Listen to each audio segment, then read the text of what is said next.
Hello everyone, and welcome back to today's analysis. As now, we are going to analyze none other than Kim Possible, the titular main protagonist of the animated series with the same name. A memorable cartoon character in my opinion, Kim Possible is the perfect example of a person that can achieve anything they want in life if they work hard enough and even make sacrifices to achieve that goal. And in this episode we are going to analyze all that we know about her only from the animated series, and I'm going to ignore the 2019 film adaptation so we can better understand this version of Kim Possible and why she is like this to begin with.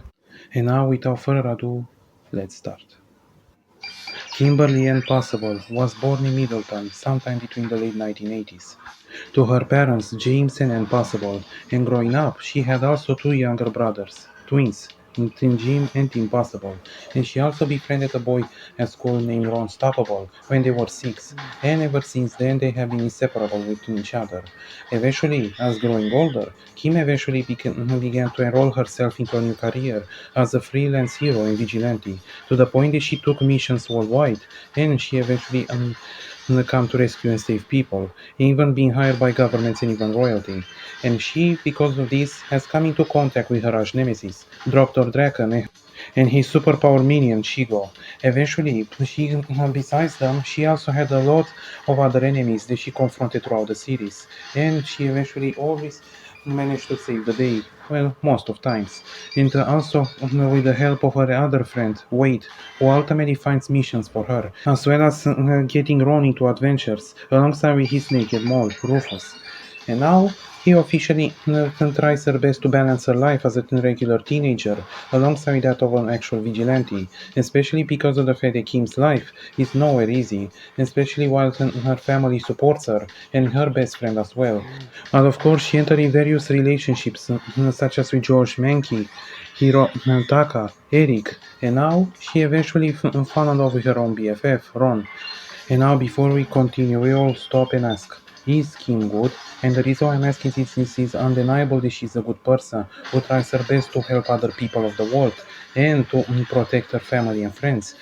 She can be sometimes arrogant and makes terrible decisions, but she eventually apologizes in the end.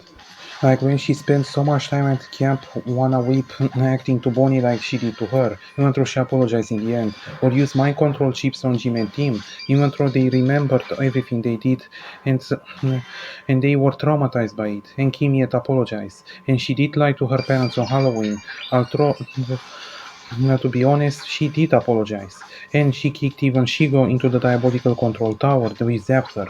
Although, to be honest, she kind of deserved it given all her crimes. And even though Kim is not always the best person, she does everything she does to help others. And as the answer is ultimate yes, Kim is a good person, and she always tries her best to do better. Although, to be honest, she's very close at being a pure good one. And finally, she still continues her vigilante career and now is with Ron into a relationship, and her life is pretty much good. So in the end, who is Kim Possible? She's nothing more but an average teenager who took upon her to save other people in the world. A person that will eventually grow up into a global hero and will use her powers responsibly and will learn from her mistakes. And a hero that could easily be called as one of the most memorable cartoon heroes ever created. Thanks for watching. Don't forget to give a like and subscribe and have a nice day.